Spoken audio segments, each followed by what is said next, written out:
நம்ம ஜென்ரலா வேஸ்ட் அப்படின்னு சொன்னாலே மக்களோட மைண்ட்ல எங்க போகும்னா, ஒரு ஷாப் ஃப்ளோர்ல ஒரு மேனுஃபேக்சரிங் கம்பெனில ஷாப் ஃப்ளோர்ல உள்ள வேஸ்ட் தான் நம்ம வந்து நெனச்சு பார்ப்போம். ஒரு லீன்ல நம்ம வேஸ்ட்ன்னு சொல்லும்போதுமே ஷாப் ஃப்ளோர் வேஸ்ட் தான் சொல்லுவாங்க. பட் ஷாப் ஃப்ளோர்ல மட்டும் தான் வேஸ்ட் இருக்கா? நம்மளோட ஆஃபீஸ் என்விரான்மென்ட்ல அதாவது purchase department, accounts department, HR department இந்த மாரி ஆஃபீஸ்ல இருந்து வேலை செய்யக்கூடிய ஆஃபீஸ் என்விரான்மென்ட்ல வேஸ்ட்டே இல்லையா? அங்கேயும் நெறைய வேஸ்ட் இருக்கு. இந்த பர்ட்டிகுலர் வீடியோல 10 ஆஃபீஸ் வேஸ்ட் நம்ம பார்க்கலாம். வாங்க வீடியோக்குள்ள போலாம்.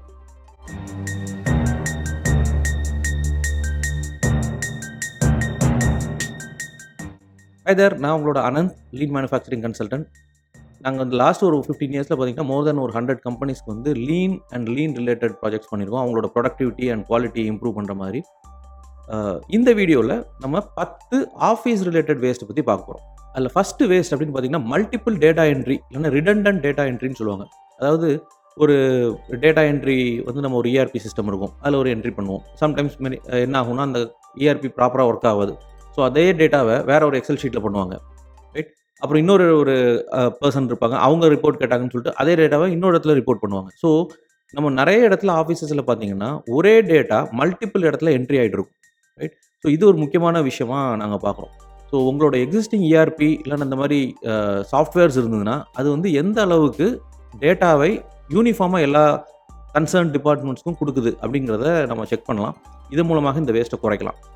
செகண்ட் பாயிண்ட் பார்த்தீங்கன்னா, வெயிட்டிங் ஃபார் இன்ஃபர்மேஷன். எப்பப்பலாம் வந்து ஒரு இன்ஃபர்மேஷனுக்காக வெயிட் பண்றோம். ரைட்? நீங்க ஒரு பர்ட்டிகுலர் ஒரு டாக்குமெண்ட் கிரியேட் பண்ணியிருப்பாங்க. So somebody has to provide an input. அப்போ அந்த நேரத்தில என்ன ஆகும்? அந்த பெர்சன் வந்து வெயிட் பண்ணிட்டு இருப்பாரு. அந்த அடுத்த ஆளோட இன்புட்டுக்காக இந்த டாக்குமெண்ட் இந்த பர்ட்டிகுலர் ரிப்போர்ட் வெயிட் பண்ணிட்டு இருக்கும். ஸோ இந்த மாரி நெறைய இடத்துல நடக்கும். Waiting for information. இந்த 3வது பார்த்தீங்கன்னா, வெயிட்டிங் ஃபார் அப்ரூவல். ஏதோ ஒரு ஒரு junior level or mid level person ஒரு டேட்டா கிரியேட் பண்றாங்க. ஒரு பர்ச்சேஸ் ஆர்டர்னே வச்சுக்கங்களேன். பர்ச்சேஸ் ஆர்டர் கிரியேட் பண்றோம். பர்ச்சேஸ் ஆர்டர் அப்ரூவ் பண்ண வேண்டிய ஆள் வந்து இன்னைக்கு லீவோ இல்லன்னா வந்து வேற ஒரு மீட்டிங்ல இருக்காங்க. So there is a delay in approval. So இந்த மாரி நெறைய நடக்கும். So waiting for approval is one of the waste. ஏன்னா அந்த இடத்துல வெயிட்டிங் தான் நடந்துட்டு இருக்கு இல்லையா? ஒரு வேல்யூ அடிஷன் நடக்கல. அடுத்தது பார்த்தீங்கன்னா, searching for documents or any information. ஏதோ ஒரு டாக்குமெண்ட் நம்ம கேட்கும்போது, நீங்க நெறைய இந்த கவர்ன்மெண்ட் ஆஃபீஸ்லாம் பார்த்தீங்கன்னா, நம்ம ஒரு டாக்குமெண்ட் தேடி போனா என்ன சொல்லுவாங்க? ஓகே, இன்னும் 2 நாள் கழிச்சு வாங்க, நான் தேடி வைக்கிறேன். இல்லன்னா 1 வாரம் கழிச்சு வாங்க. ஸோ ஈவன் நெறைய பிரைவேட் செக்டர் கம்பெனிஸ்லயுமே அந்த மாரி இருக்கும். நீங்க ஒரு பர்ட்டிகுலர் டேட்டா நீங்க ஃபெட்ச் பண்ணி எடுக்கணும்னு நெனைச்சோம்னா, நம்மளால இம்மீடியட்டாக அந்த டேட்டாவை பழைய டேட்டாவை எடுக்க முடியாது. ஏன்னா, அது ஏதோ ஒரு ஃபைல்ல இருக்கும். ஏதோ பிசிக்கலா நடந்து போய் தேடி நெறைய டைம் அந்த டேட்டா ஆர்கனைஸ்டா வச்சிருக்க மாட்டாங்க. ஸோ அப்ப அந்த இடத்துல ஒரு டிலே நடக்குது. அடுத்தது பார்த்தீங்கன்னா, 5த் point incomplete information leading to reworks. ஏதோ ஒரு டேட்டா நம்ம தப்பா என்ட்ரி பண்ணிருவோம். இல்லன்னா ஒரு ஒரு ப்ராசஸ் பண்ண ஆரம்பிப்போம். ஆனா அதுக்கப்புறம் பார்த்தீங்கன்னா, இதுல இப்படி பண்ணக்கூடாது. வேற மாரி பண்ணணும். அப்படின்ற மாரி வரும். அப்ப அந்த இடத்துல என்ன ஆகும்? ஒரு கிளாரிட்டி இல்லாதனால அந்த இடத்துல நமக்கு ஒரு ரீவொர்க்கா வரும். ஸோ அகைன் அந்த ப்ராசஸ் ஃபர்ஸ்ட்லேருந்து ஆரம்பிக்கிற மாரி இருக்கும். ஸோ இந்த மாரி ஒரு விஷயமும் வந்து நம்ம ஆஃபீஸஸ்ல நெறைய நடக்கும். ஸோ அடுத்தது பார்த்தீங்கன்னா, அந்த 6வது பாயிண்ட் வந்து walking to different cubicles or to different persons to pass information. இது டிபிக்கலா நம்ம கவர்ன்மெண்ட் ஆஃபீஸஸ்ல நடக்கும். ஃபைல தூக்கிட்டு ஒருத்தரும் ஒரு டேபிளுக்கு நம்ம போறோம் இல்லையா? பிசிக்கலா மூவ் பண்ணி போறோம். ஸோ அந்த மாரி நெறைய விஷயங்கள் நடக்கும். ஈவன் இன் பிரைவேட் கம்பெனிஸ் பார்த்தீங்கன்னா, நீங்க பர்ச்சேஸ் டிபார்ட்மெண்ட்ல ஒரு விஷயம் வாங்குவீங்க. அத தூக்கிட்டு போய் அக்கவுண்ட்ஸ் டிபார்ட்மெண்ட்ல குடுக்கணும் மேனுவலா. சம்டைம்ஸ் அங்க இருந்து தூக்கிட்டு போய் நீங்க வேற ஒரு டிபார்ட்மெண்ட்ல குடுக்கணும். இந்த பிசிக்கல் மூவ்மெண்ட் எங்கெங்கலாம் வருதோ, அங்கேயும் பார்த்தீங்கன்னா, ஒரு நான் வேல்யூ ஆடிங் ஆக்டிவிட்டி, ஒரு வேஸ்ட் கிரியேட் ஆகுது.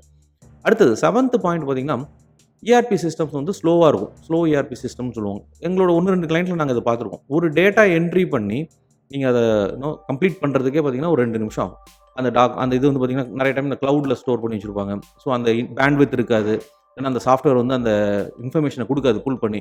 ஸோ சுத்திக்கிட்டே இருக்கும். ஒரு இன்ஃபர்மேஷன் போட்டு அவங்க என்ட்ரி பண்ணி முடிக்கிறதுக்கே 2 நிமிஷம் ஆகும். ஸோ இத மாரி இருக்கும்போது என்ன ஆகும்? நெறைய டிலே ஆகும். ஸோ ஆப்வியஸ்லி இந்த பீப்பிள் என்ன பண்ணுவாங்க? பைபாஸ் பண்ண ஆரம்பிச்சுருவாங்க. சார் நான் ரெக்கார்ட்ல தனியா மெயின்டெயின் பண்ணிக்கிறேன். எக்ஸெல்ல போட்டுக்கிறேன். அடுத்தது நான் தனியா ERPல என்ட்ரி பண்றேன். ஸோ இது என்ன ஆகும்? Over a period of time, after some time இந்த ERP யூஸ் பண்ணவே மாட்டாங்க. ஏன்னா because of this issue. So இது ஒரு common issue which we are seeing in many companies. நம்ம அடுத்த பாயிண்ட் பார்த்தீங்கன்னா, எக்ஸஸ் ரிவ்யூஸ் அண்ட் அப்ரூவல்ஸ். நெறைய ரிவ்யூஸ் தேவையானத விட அதிகமான ரிவ்யூஸ் நம்ம வைக்க ஒரு என்ன சொல்றது? நெறைய வெயிட்டிங் ஆகும். நெறைய இந்த redundancies or red tapism, bureaucracy add பண்ண நெறைய டிலேஸ் ஆக வாய்ப்பு இருக்கு. ஸோ இதுவும் ஒரு காமன் ப்ராப்ளம்ஸ் இன் கம்பெனிஸ். அடுத்தது பார்த்தீங்கன்னா, SOPs and processes not defined very clearly. நம்ம ஆப்பரேட்டர்ஸ்க்கு அந்த யூசர்ஸ்க்கு வந்து ஒர்க் பண்றவங்களுக்கு அந்த ப்ராசஸ்ல எப்படி யூஸ் பண்ணணும்னு தெரியாம இருக்கு நெறைய டைம். ஸோ என்ன ஆகும்? There is a lot of reworks. So இதுவும் ஒரு காமன் வேஸ்ட் நெறைய கம்பெனிஸ்ல இருக்குது. Lack of proper file storage system. நிறைய இடத்துல பார்த்தீங்கன்னா, இந்த ஃபிசிக்கலாக ஃபைலை எப்படி ஸ்டோர் பண்ணணும்னு தெரியாது. ஒரு நம்பரிங் சிஸ்டம், ஒரு கஸ்டமர் வைஸோ இல்லைனா கேட்டகரி வைஸோ எல்லாம் ஸ்டோர் பண்ண மாட்டாங்க. சும்மா மொத்தமாக போட்டு வச்சுருப்பாங்க. டேட்டா வந்து ஃபிசிக்கலாக நம்ம போய் கேட்டோம்னா ரொம்ப நாள் ஆகும். இந்த எக்ஸாம்பிள் நம்ம முன்னாடியே சொல்லியிருக்கோம். பட் நிறைய இடத்துல நான் பார்க்குறேன், not only in government offices, private கம்பெனிஸ்லேயும் நிறைய இடத்துல பார்த்தீங்கன்னா மிக்ஸ்அப்பாக இருக்கும் ஃபைல்ஸ்லாம். ஸோ அந்த நேரத்தில் நம்மளால டேட்டாவை ஈஸியாக ரிட்ரீவ் பண்ண முடியாது. ஸோ இதுதான் வந்து இந்த 10 common waste which are present in any company. இந்த மாதிரியான வேஸ்ட் உங்கள் கம்பெனிலையும் இருக்கும். நீங்களும் அதை இருந்ததுன்னா அதை எப்படி சால்வ் பண்ணுறீங்க அப்படின்னு எங்களோட கமெண்ட்ஸில் ஷேர் பண்ணுங்கள். இந்த வீடியோ உங்களுக்கு பிடிச்சிருக்கும்னு நினைக்கிறேன். லைக் பண்ணுங்கள், சப்ஸ்கிரைப் பண்ணுங்கள், உங்களோட டீம் மெம்பர்ஸ்க்கு ஷேர் பண்ணுங்கள். Thank you very much for watching. I'll talk to you in the next video. See you. Bye-bye.